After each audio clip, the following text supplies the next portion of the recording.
Hello students, आप देख रहे हो वेदांतो केमिस्ट्री। आज का जो हमारा वीडियो का पॉइंट है वो है क्लास 10th के चैप्टर 4 के बारे में, जिसका नाम है कार्बन तथा उनके यौगिक। तो आज का जो इस चैप्टर का हमारा इंपॉर्टेंट पॉइंट है वो है सजातीय श्रेणी या होमोलॉगस श्रेणीज क्या होता है। तो सबसे पहले जानेंगे कि होमोलॉगस श्रेणी क्या होती है, फिर इसके बाद हम लोग कैरेक्टर ऑफ होमो मतलब कि इस सजातीय श्रेणी की क्या देखेंगे, विशेषताएँ देखेंगे।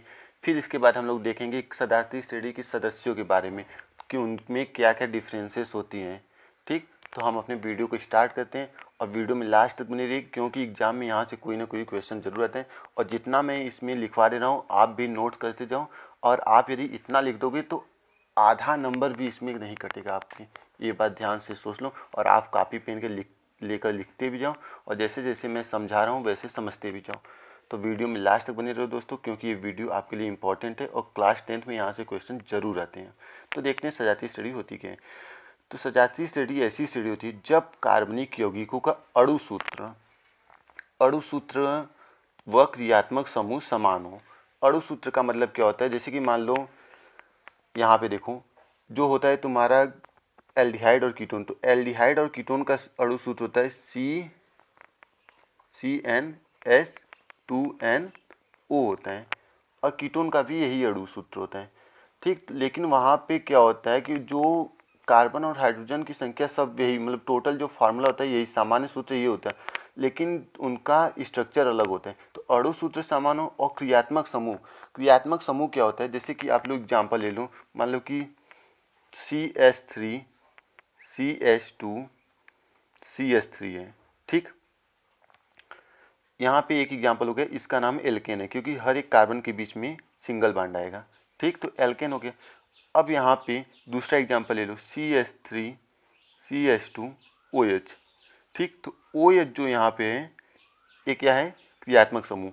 तो क्रियात्मक समूह क्या होता है, जैसे यहाँ पे CH3 था और यहाँ पे OH है, तो जब भी यहाँ पे CH3 को हटा के OH आ गया, तो ये जो कंपाउंड है, ये जो यौगिक है, इसका प्रॉपर्टी इस OH ग्रुप के जुड़ने के कारण चेंज हो गया।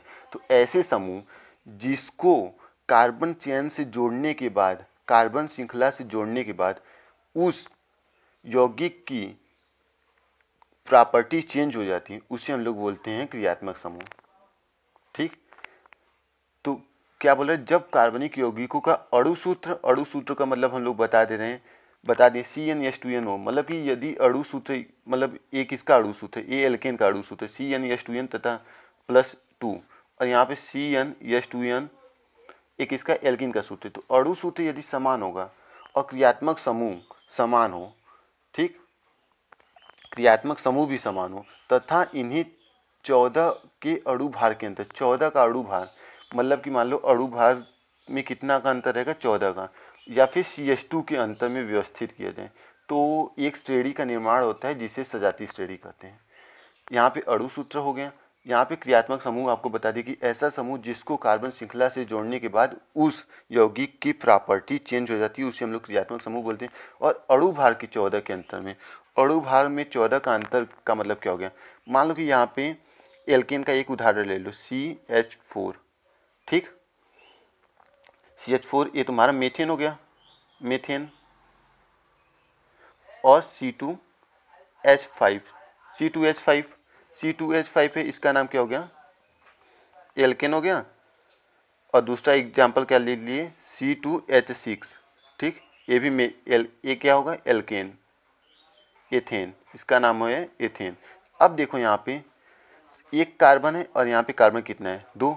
तो मेथ एथ एक एल्केन का ही, मतलब एल्केन एक सदस्य है, उसके पहला मेंबर, एल्केन का पहला मेंबर मेथेन होता है, दूसरा मेंबर एथेन होता है, तीसरा प्रोपेन होता है। तो पहला मेंबर मेथेन है, तो मेथेन में एक कार्बन है और एथेन में 2 कार्बन है, तो एक कार्बन बच गया। जब यहाँ से यहाँ तक पहुँची, पहले मेंबर से दूसरे मेंबर के पास पहुँची, तो एक कार्बन यहाँ पे बच रहा है ना, यहाँ पे एक कार्बन, यहाँ पे 2, तो एक कार्बन। और यहाँ पे कितना है, CH4 है, CH4, और यहाँ पे C2H6 होता है एथेन में, तो 2 हाइड्रोजन बचता है, यहाँ से 2 हाइड्रोजन अधिक है, तो क्या हो जाएगा, CH2। तो CH2 का अंतर पाया जाता है। ठीक, और अणु भार में 14 का अंतर, 14 का अंतर कैसे हो गया, जैसे कार्बन है, यहाँ पे कार्बन का कितना होता है, यहाँ पे देखो कार्बन का अणु भार होता है 12 और हाइड्रोजन का अणु भार होता है 1। तो हाइड्रोजन कितने हैं यहाँ पे 2 ठो हैं, तो इंटू 2 कर दूँ तो 12 2 14 हो जाएगा। तो अणु भार में कितना का अंतर होता है 14। तो अब हम लोग देखेंगे जब कार्बनिक यौगिक का अणु सूत्र CnH2n या फिर मतलब ये अलग अलग यौगिक हैं, ठीक, इनका अणु सूत्र क्या है, समान है और क्रियात्मक समूह भी समान हो। क्रियात्मक समूह मतलब कि जैसे मान लो सदस्य तुम्हारा एल्कोहल का है, तो एल्कोहल का सदस्य यदि रहेगा तो पहला एल्कोहल का सदस्य क्या होता है CH3OH, दूसरा क्या होता है CH3CH2OH, ठीक, दूसरा सदस्य मतलब क्रियात्मक समूह समान हो, ठीक। सजातीय श्रेणी का अणु सूत्र भी समान रहना चाहिए, मतलब पूरे जो सदस्य होंगे सब में एक ही अणु सूत्र से बढ़ते, जैसे कि यहाँ पे देखो मेथेन है फिर एथेन है, तो यदि ये वाला रूल फॉलो करोगे तो सभी के आपके फार्मूला बनते जाएंगे। और यहाँ पे जो क्रियात्मक समूह यहाँ पे भी देखो OH है, यहाँ पे भी OH है, ठीक। तो यदि क्रियात्मक समूह भी समान होंगे, ठीक, और उनके अणु भार में 14 का अंतर होगा, 14 का अंतर हम आपको लिखा के बता दिए। और क्या होता है CH2 का अंतर, CH2 का अंतर आप देख लीजिए कैसे होता है। तो इस प्रकार उन्हें व्यवस्थित किया जाता है, ठीक, उनमें इस प्रकार के अंतर होते हैं। तो उस जो श्रेणी का निर्माण होती है उसे हम लोग सजातीय श्रेणी कहते हैं। अंतर क्या रहना चाहिए, अणु सूत्र समान होना चाहिए, क्रियात्मक समूह समान होना चाहिए और उनके अणु भार में 14 का अंतर और CH2 के अंतर होना चाहिए, तो उससे हम लोग बोलते हैं सजातीय श्रेणी। आगे देखते हैं सजातीय श्रेणी की विशेषताएं। तो सजातीय श्रेणी की पहली जो विशेषता होती है, सजातीय श्रेणी के सभी यौगिकों में एक समान अणु और एक समान क्रियात्मक समूह होते हैं। एक समान अणु का मतलब क्या हो गया, जैसे कि मान लो ये एल्केन है, ठीक, और ये भी एल्केन है, देखो यहाँ पे मेथेप्रोप, तो एल्केन जो बना है इसमें कार्बन और हाइड्रोजन है, और ये एथेन है, मतलब ये इसका नाम एल्केन है, एल्केन में इसका नाम क्या होगा प्रोपेन, मेथेप्रोप, इसका नाम हो जाएगा प्रोपेन और इसका नाम एथेन और इसका नाम मेथेन। तो मेथेन और एथेन और प्रोपेन तीनों एक ही सजातीय श्रेणी के सदस्य के अलग अलग उदाहरण हैं। तो देखो यहाँ पे इसमें भी कार्बन और हाइड्रोजन है, इसमें भी कार्बन और हाइड्रोजन है और इसमें भी कार्बन हाइड्रोजन है। तो क्या बोल रहा है, सजातीय श्रेणी के सभी यौगिकों में एक समान अणु होंगे। जैसे कि यहाँ पे CH3CH2OH है, इसका नाम क्या होगा, एथेनॉल होगा।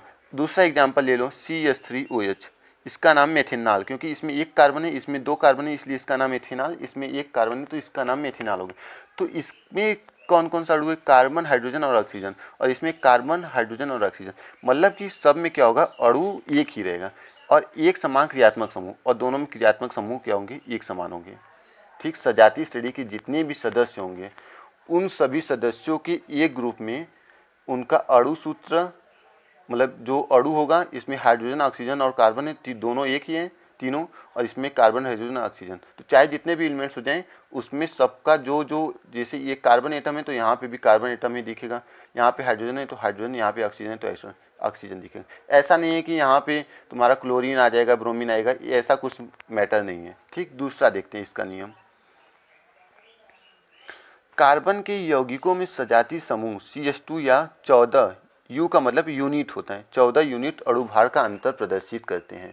तो कैसे प्रदर्शित करते हैं ये तो हमने आपको बता दिया है, आप वहाँ से समझ गए होंगे। जैसे यहाँ पे देखो मेथेन हो गया और यहाँ पे C2H6 हो गया, तो यहाँ पे एक कार्बन और यहाँ पे 2 कार्बन, तो एक कार्बन का अंतर हो गया। यहाँ पे यस हाइड्रोजन 6 है, यहाँ पे 4 है, तो CH2 का अंतर हो गया। अब जब इसका अणु भार निकालोगे तो कार्बन का अणु भार 12 होता है और हाइड्रोजन का 1 होता है, तो हाइड्रोजन के कितने मॉलिक्यूल्स हैं, 2 मॉलिक्यूल्स हैं, तो प्लस 2 × 1 बराबर कितना हो जाएगा, 14 हो जाएगा। तो ऐसे निकालते हैं, ठीक। अगला हम लोग देखो यहाँ पे उदाहरण भी आपको हम लेके समझाए हुए हैं, यहाँ पे उदाहरण आपको लेकर हमने समझाया। जैसे मान लो C2H6 और CH4, तो ये एल्केन सदस्य का ये 2 उदाहरण है। तो यहाँ पे यहाँ पे 2 कार्बन है, यहाँ पे 1 कार्बन, तो 2 कार्बन में से 1 कार्बन गया तो 1 कार्बन बच गया। यहाँ पे हाइड्रोजन 6 है, यहाँ पे 4 है, तो यहाँ पे 2 हाइड्रोजन बच गया, तो CH2 बच गया। अब कार्बन का कितना होता है अणु भार, 12 होता है, और हाइड्रोजन का 1 होता है, और हाइड्रोजन के 2 मॉलिक्यूल्स हैं इसलिए 2 हो जाएगा, तो 12 2 कितना हो जाएगा, 14, ठीक। तो ऐसे होता है। अगला हम लोग देखते हैं अब आगे हम लोग देखेंगे सजातीय श्रेणी की तीसरा विशेषता। तो सजातीय श्रेणी के सदस्यों में उनके रासायनिक गुण समान तथा उनके एक समान सूत्र द्वारा प्रदर्शित करते हैं। ठीक, मतलब यहाँ पे क्या बोल रहा है, सजातीय श्रेणी के सभी सदस्यों में उनके रासायनिक गुण समान होते हैं। रासायनिक गुण का मतलब आप लोग समझते होंगे कि केमिकल प्रॉपर्टी, और उन्हें एक समान सूत्र द्वारा प्रदर्शित करते हैं। तो यहाँ पे देखो, मान लो एल्केन है, मान लो एग्जाम्पल में हम लोग ले लेते हैं एल्केन। एल्केन का सामान्य सूत्र क्या होता है, CnH2n+2। ठीक, तो एल्केन के सदस्य क्या क्या होते हैं, मेथेन हो गया, ठीक, एथेन हो गया, एथेन, और प्रोपेन। ठीक, एल्केन में क्या क्या होते हैं, मेथेन, एथेन और प्रोपेन। तो मेथेन में क्या होता है, कार्बन एक होता है। तो कार्बन के लिए यदि एक मतलब n क्या रखेंगे यहाँ पे, मेथेन के लिए n=1 रहेगा। तो क्या हो जाएगा, C1 हो जाएगा, फिर C1H2, n के जगह पे 1 रखेंगे तो 2 ही रहेगा, 2 × 1 + 2। तो इसका फार्मूला क्या हो जाएगा, हाइड्रोजन कार्बन एक है तो 1 रहेगा, और हाइड्रोजन कितना हो गया, मेथेन। तो मेथेन का फार्मूला क्या होगा, CH4। ठीक, और दूसरा जो सदस्य है, मतलब ये सजातीय श्रेणी का जो सदस्य एल्केन है, तो एल्केन के कौन कौन से भाग होते हैं, मेथेन, एथेन, प्रोपेन, ब्यूटेन, ये सब होते हैं। तो फिर एथेन के लिए क्या लिखेंगे, n=2 रखेंगे। n=2 जब 2 रखेंगे हम लोग, तो C2H 2 × 2 हो जाएगा +2। तो यहाँ पे क्या बनेगा, C2H 2 × 2 = 4 + 2 6 हो जाएगा। तो C2H6। तो n बराबर जो इसका दूसरा है, इसका फार्मूला क्या हो जाएगा, C2H6, और यहाँ पे CH4। तो क्या बोल रहे हैं, समान सूत्र द्वारा प्रदर्शित करते हैं। इसका तीसरा एग्जाम्पल ले लो, C3 हो जाएगा, H 2 × 3 + 2। तो इसका फार्मूला क्या हो जाएगा, C3H 3 दूना 6, 6 दूँ 8। ठीक, तो इन सभी को, जैसे एल्केन हो गए, एल्केन के जो सदस्य होते हैं मेथेन, प्रोप, ये सब इसके क्या होते हैं, सदस्य होते हैं एल्केन के। ठीक, तो इसको सभी को क्या एक समान सूत्र द्वारा प्रदर्शित करते हैं। जैसे मेथेन के लिए भी वही सूत्र लगेगा, एथेन के लिए और प्रोपेन के लिए, बस n की वैल्यू चेंज हो गई। मैथ के लिए कार्बन एक होता है तो इसलिए n=1 हो जाएगा, एथ के लिए कार्बन 2 होता है तो n=2 हो जाएगा, प्रोप के लिए कार्बन कितना होता है, 3 होता है तो n की जगह पे 3 हो जाएगा। बस ऐसे ही लिखते हैं। आगे हम लोग देखते हैं, आगे हम लोग देखेंगे सजातीय श्रेणी के अलग अलग सदस्यों के बारे में और उनका सामान्य सूत्र, क्रियात्मक समूह और सदस्य का सूत्र। तो ये भी सजातीय श्रेणी के सदस्य हैं, एल्केन, एल्कीन, एल्काइन। ठीक, तो इनका एग्जाम्पल देखते हैं। इनका सामान्य सूत्र, जैसे एल्केन का सामान्य सूत्र क्या होता है, CnH2n+2, और इसका क्रियात्मक समूह क्या होता है, कार्बन और कार्बन के बीच में क्या होता है, सिंगल बॉन्ड, एकल बंध होता है। ठीक, तो जब n=1 रखेंगे, n=1 रखेंगे, मान लो n=1 रख गए, तो n के जगह पे 1 रखेंगे, 1 × क्या रहेगा, यहाँ पे H रहेगा। ठीक, तो C1H कितना रहेगा, 2n, 2 × 1 रहेगा +2, तो ये हमारा क्या बनेगा, CH4 बनेगा। और दूसरे मालिक्यूल्स के लिए जो इसका दूसरा सदस्य आएगा उसका इसी तरीके से निकालेंगे तो क्या बनेगा, C2H6। और इनके बीच का जो अंतर है वो कितना होगा, कार्बन यहाँ पे 2 ठो है, यहाँ पे 1, तो 1 कार्बन बच गया, तो 1 कार्बन हो गया, और यहाँ पे 4 हाइड्रोजन है, यहाँ पे 6 हाइड्रोजन है, तो 2 हाइड्रोजन बच गया, तो इसका CH2 हो गया। अब इसका मालिकुलर वेट जब निकालेंगे अणु भार, तो उसमें 14 का अंतर होता है। ठीक, अब इसी तरीके से एल्कीन हम लोग दूसरा सदस्य ले रहे हैं, तो यहाँ पे दूसरा सदस्य जब हम लोग लेंगे तो CnH2n, n के जब पर 1 रखेंगे जब, तो C1H × 2 × 1, तो CH2 हो जाएगा। देखो पहला जो सदस्य होगा उस n के जगह पे 1 रखेंगे तो CH2 हो जाएगा, और जब n के जगह पे 2 रखेंगे तो C2H4 हो जाएगा, और 3 रखेंगे तो C3H6, तो इसमें कितना का अंतर हो रहा है, CH2 का। ठीक, अगला एग्जांपल देखते हैं एल्काइन का, CnH2n-2।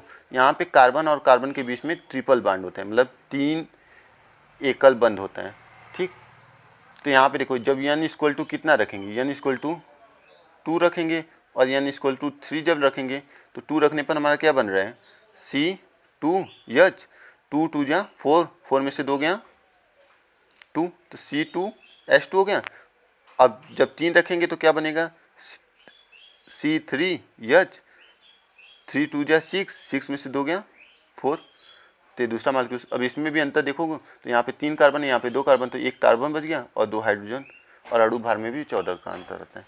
ठीक, अगला एग्जाम्पल देखते हैं जो कि एल्कोहल। एल्कोहल को हम लोग OH से डिनोट करते हैं, यही इसका क्या है, क्रियात्मक समूह। OH क्या है, इसका क्रियात्मक समूह, और इसका जो सामान्य सूत्र होता है CnH2n+1 OH।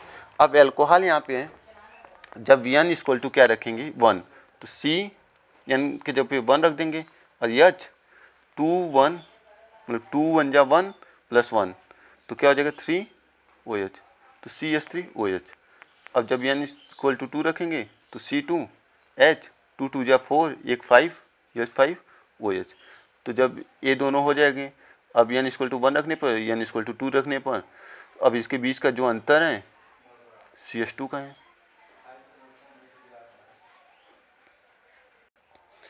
अगला हम सजातीय श्रेणी के जो सदस्य हैं वो हैं एल्डिहाइड और कीटोन, उसके बारे में डिस्कस करेंगे। तो जो एल्डिहाइड होते हैं उनका अणु सूत्र मतलब सामान्य सूत्र जो होता है और कीटोन का दोनों का सेम होता है।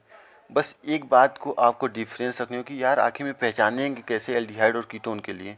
तो एक बात की डिफरेंस यहाँ पे होती है कि जो CO बांड होता है, जो यहाँ पे कार्बन और ऑक्सीजन के बीच का बांड है, जो यहाँ पे आपको दिख रहा है, ठीक, ये क्या होते हैं, 2 कार्बन के बीच में होते हैं।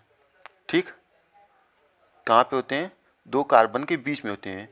और जबकि ये जो ग्रुप होता है HCHO, ठीक, ये क्या होते हैं, एक साइड में लगे होते हैं। यहाँ पे देखो, मान लो H हो गया, ठीक, तो ये क्या हो गया HCHO, एक बीच में नहीं जुड़ सकते, ये 2 कार्बन के बीच में नहीं जुड़ सकते। यहाँ पे HCHO जो ग्रुप होगा, मतलब जो एल्डिहाइड का क्रियात्मक समूह होगा, वो हमेशा कहाँ पे एकदम लास्ट में जुड़ा रहेगा कार्बन के साथ, मतलब अनुलग्न होता है। और जो कार्बन CO बॉन्ड होता है यहाँ पे कीटोन का, वो क्या होता है CO मतलब 2 कार्बन के बीच में जुड़े होते हैं। तो इस बात को नोटिस कर लेना। दूसरी चीज़ कि यहाँ पे जब n इक्वल टू 1 रखोगे, n इक्वल टू 1 रखोगे तो क्या हो जाएगा, देखो यहाँ पे 2 ये जो कीटोन है CH3CO CH3, तो यहाँ पे 2 कार्बन है, उनके बीच में एक ग्रुप जुड़ा हुआ है CO CO, ठीक। और यहाँ पे क्या है, जो CHO ग्रुप है ये साइड में एकदम जुड़ा हुआ है, कोई 2 कार्बन के बीच में नहीं जुड़ा हुआ है। तो ये इसकी प्रॉपर्टी होती है। और दूसरी, जब n इक्वल टू 1 रखेंगे तो C हो जाएगा और H2O CH2O। तो इसे हम लोग कैसे लिख दिए, एक H को इधर लिख दिए तो HCHO, ठीक। अब जब 2 रखेंगे तो C2H 2 2 जा 4 और O हो जाएगा। तो एक CH3 ग्रुप को आगे कर दिए, मतलब C2 यहाँ पे भी दिख रहा होगा, C2H4, यहाँ पे 3 हाइड्रोजन, यहाँ पे 1 हाइड्रोजन, H4 और 1 ऑक्सीजन हो गया।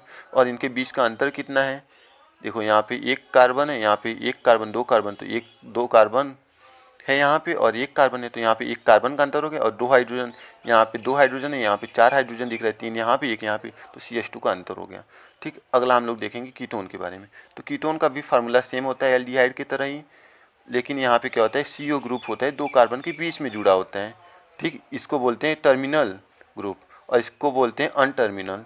तो n इक्वल टू 1 जब हम लोग लेंगे तो क्या हो जाएगा,